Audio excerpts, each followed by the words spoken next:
Hi, howdy, hello. This is not how my shelves normally look. I had an interview for law school. I said, that doesn't look nice behind me. I flipped all of the things around and did none of this mess, and my ducks were not in it. And it looked so cute and bookish in my background. But this is not how I like to have my books. So I'm going to be putting them back. They're probably going to be a little different than how they were before. Gonna figure that out as I go, but we're gonna keep the Artemis Fowl shelf up top. And I thought, you know, you guys could follow along with me. Arrange my bookshelves. Probably gonna be a get to know me kind of video. I'll talk about what I've read in the past, because this bookshelf is fully books that I have read. Okay. If it's Artemis Fowl, it goes up there. If it's not, it doesn't. I gotta make sure I have all my Artemis Fowl. I say very close to the camera so that you can't see me. I'm so good at this. See my original copy of Artemis Fowl, first edition, and I think it's first edition. Well, original cover. And my original Fowl twins were trying to escape. I don't know why they were over there. I don't know how stuff in my room moves sometimes. I'm gonna organize by cover first. Step one. But yeah, Artemis Fowl I grew up on. I found it at a time when I was not really great. Things were not great at home. I had some undiagnosed mental illnesses. And, you know, I was a kid. So I read it for the first time between 6th and 7th grade over that summer. I read the second book first because I am dumb. And it says on the side, I'm pretty sure, which one? I still have the one. This is the one I read. I know. Yeah. Actually, I don't think this says anywhere on it that it's the second in the series. It doesn't. I'm not as dumb as I thought. It doesn't have a 2 on it. It doesn't... See, it says praise for Artemis Fowl, but how am I, as a dumb 11-year-old, supposed to know that that doesn't just refer to this? You know? The point is, I read this first instead of the actual first. So then, it kind of got spoiled for me, but like not really. I mean, yes. But it was still good. When I went back and I read it and I basically knew what was gonna happen, still good. Miss Chung moved away. Knew she was moving away. I had tried to read in her class all the time because I had just discovered the joys of literary escapism and I was suffering. So, that's not all my Artemis Fowl books. Where the rest of my Artemis Fowl books go? Here's one. Oh crap, this is gonna be, I messed this up more than I thought. And she said, Meredith, well, she was moving away, found them. Miss Chung was moving away. She's like, Meredith, you try and read all the time in my class. I said, yes, ma'am. She said, I have this library. I can't take it all with me. I'm moving like halfway across the country. Take whatever books you want. And I went up and I picked like 2, 3. And I was like, I guess. Like, I didn't want to be weird about it. And she was like, no, take them. Take more. So I loaded them up. And it's just such a wonderful... It made me feel really good. And I will remember her forever. Just being noticed in any way. Artemis Fowl, The Arctic Incident, I got from her classroom. I read it over that summer. By the time I entered 7th grade, mind blown. Mind blown. I read those all throughout the school year. Every time I went to the library, I'd check out the next one. I read them over again and again so many times since, and I never get sick of them. Ever. I just think they're amazing. I think they're fun. I think they're funny. I think Owen Colfer's a great writer. I think they're so unproblematic, and he's so unproblematic. It's just so relaxing. And back then, it was great. It was an escape. I was like, child genius, yes. Now as an adult, after reading it so many times, it's comforting to be like, I know what happens. I should have been putting them away while I was talking.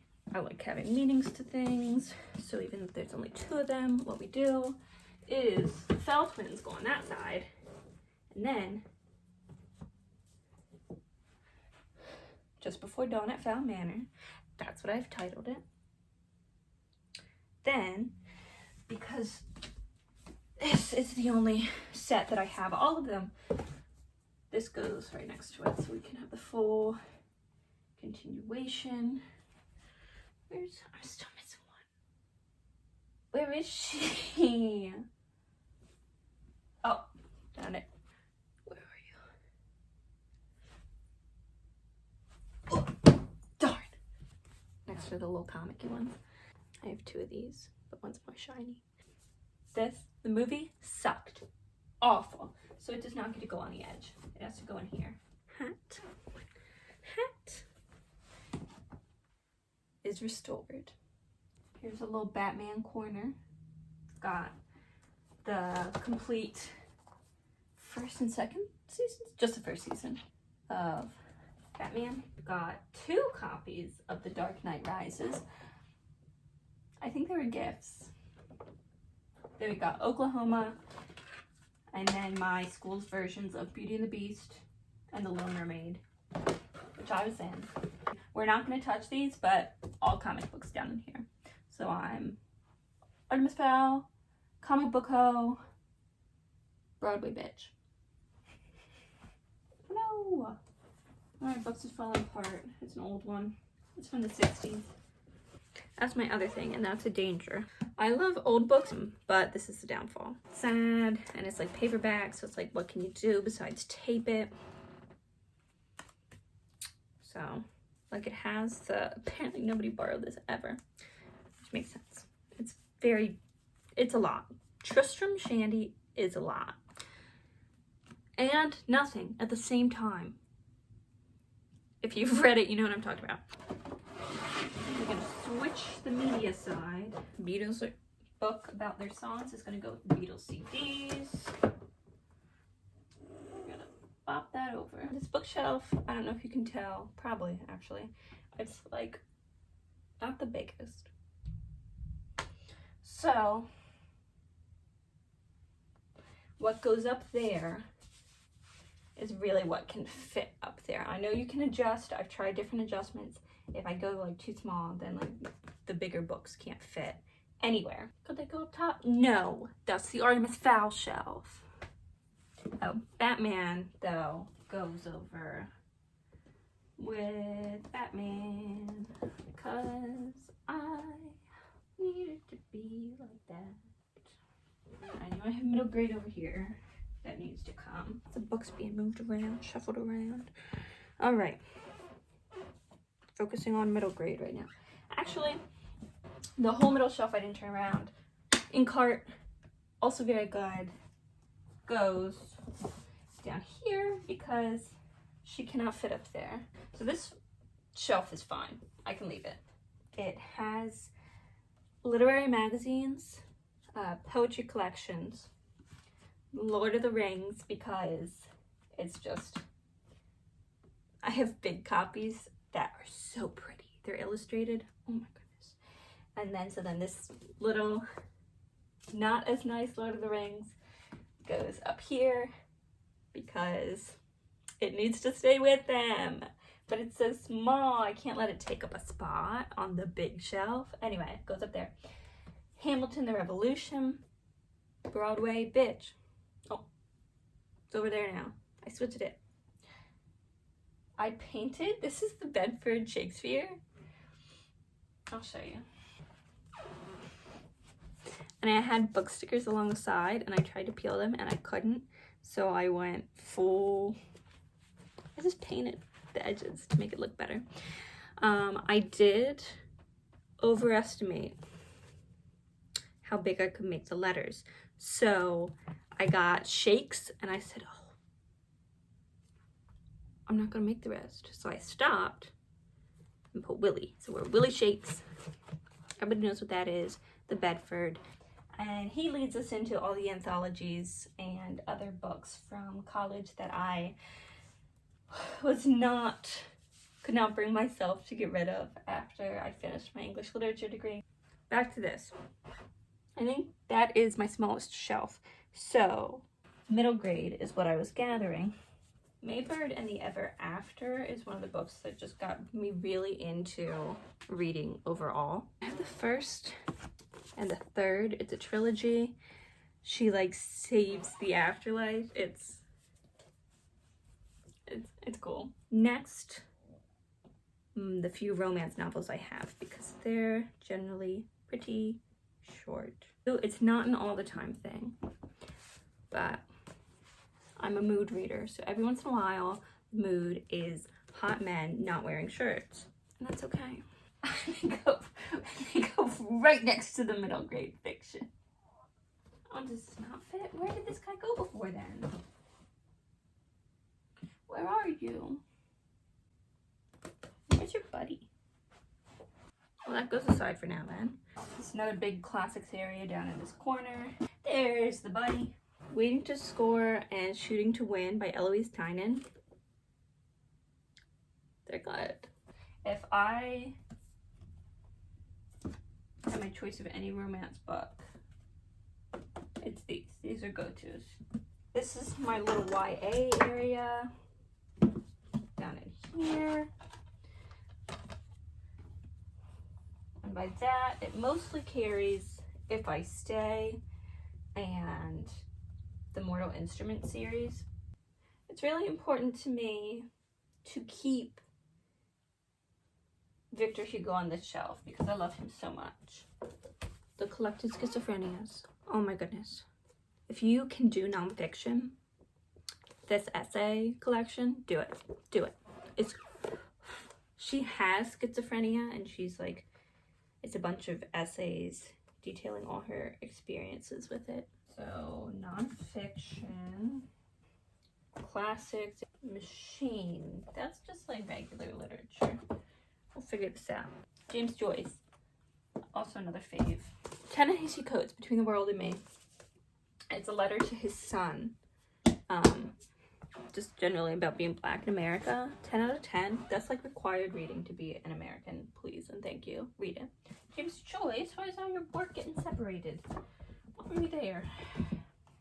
Henry James, Daisy Miller. Henry James, why is all your work getting separated? Ugh. I like Henry James. He's just not somebody I've sought out a lot. But I definitely need more of him in the future. I don't know what to do with the quarter third. I only have the one. It's not like I'm trying to keep it with its friends. Erasure, anything Percival Everett.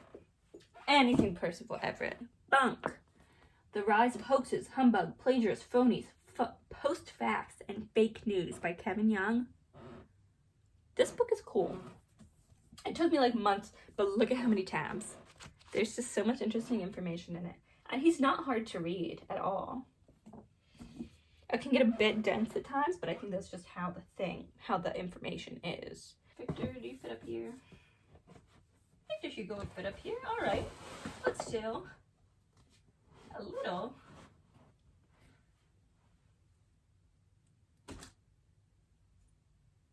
classics area. That ain't gonna work. All right, maybe we're done with that shelf. Gosh, I'm struggling. James Joyce has to go on this shelf because I love him. Charles Dickens also gets to go on this shelf. Oh, wait. Charles Dickens, you need to stick together. Then what do we want on here? Nonfiction, I do not think is going to fit there. The YA is going in. And the rest of the classics are going in. See, Little Fires Everywhere and Darkly Dreaming Dexter can go in because they are a little less literature and a little more modern contemporary fiction. I'm just saying things. But I bet you kind of believe it. I bet you think, that sounds about right. Now I have all of these in front. If you I show, these are not part of the bookshelf. I know it kind of blends together, so come on. Okay, this is a weird and very precarious camera angle, but I don't have any better ideas, so we're gonna go for it. Welcome to the shelf above the bed, featuring my lovely bookends. All right, so what's going here? First, I think I'm gonna pop up just collectively all of my nonfiction, since I already kind of talked about it as I went. At least the interesting ones. There's some not so interesting, but they're not like bad, so I still want them on my shelves, if that makes sense. Next, we're gonna do some contemporary literature. Sharks and the Charm Saviors, I finished recently. I didn't expect it to be what it was. I didn't expect it to be so literary. And that's not a bad thing, it's just not what I was anticipating. We're gonna add in Her Body and Other Parties, that's short stories. Anything by Carmen Maria Machado. She's a genius. This Beautiful Creatures can go here while it waits for its friends. The Maze Runner series can go up there. The Loneliest Girl in the Universe. I thought I was getting a YA romance. It is actually a psychological thriller. Have fun. Wow. The over the bed shelf. Ooh. Shelves. Yeah, look, we're clean, but chaotic. How I like it. Thank you for watching. Hopefully you got to know me a little bit better. Things I've read in the past. Let me know if you've read any of them. And be looking forward in probably next week. I have always wanted to do a book tree, but I've never felt like I had enough books. So I'm gonna make one. I have an awful big TBR pile right now. It's not even a pile anymore. It's TBR library. I don't know. But I think there's enough TBR books to make a book tree. So I'm gonna be doing that, and you can know what's coming up next year, probably. So